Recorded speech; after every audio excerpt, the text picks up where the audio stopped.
நான் பண்ண மாட்டேன். I can't do this. இது கரெக்டா?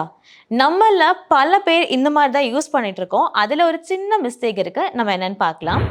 ஸோ என்னால் இந்த விஷயம் பண்ண முடியாது. நம்மக்கிட்ட ஒரு ஒர்க் கொடுக்குறாங்க, இப்போதைக்கு என்னால் பண்ண முடியாது அப்படின்னு சொல்லும்போது ஐ கான்ட் டூ திஸ் அப்படின்னு யூஸ் பண்ணணும். ஐ கான்ட் டூ திஸ் அப்படின்னு சொல்லணும். இதுவே இதில் என்னோட ஒர்க் கிடையாது, நான் இதெல்லாம் பண்ண மாட்டேன் அப்படின்னு சொல்லும்போது ஐ won't do this அப்படின்னு யூஸ் பண்ணணும். ஐ won't do this.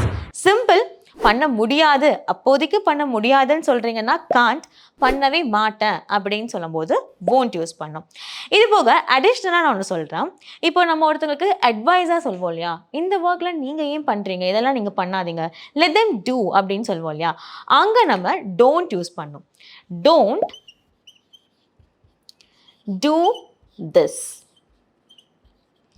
Don't do this. Let them do. அவங்க பண்ணட்டும் அப்படின்னு நம்ம சொல்லலாம். ஸோ இந்த வீடியோ உங்களுக்கு யூஸ்ஃபுல்லாக இருக்கும் அப்படின்னு நினைக்கிறேன். ஸோ இந்த வீடியோ உங்களுக்கு யூஸ்ஃபுல்லாக இருந்ததுன்னா காமெண்ட்டில் யூஸ்ஃபுல்னு மென்ஷன் பண்ணுங்கள். அண்ட் இதே மாதிரி நிறையா விஷயங்கள் நீங்கள் கற்றுக்க நம்மளோட இங்கிலீஷ் கெஃபே பேஜை ஃபாலோ பண்ணுங்கள். English Cafe. We present you the perfect English.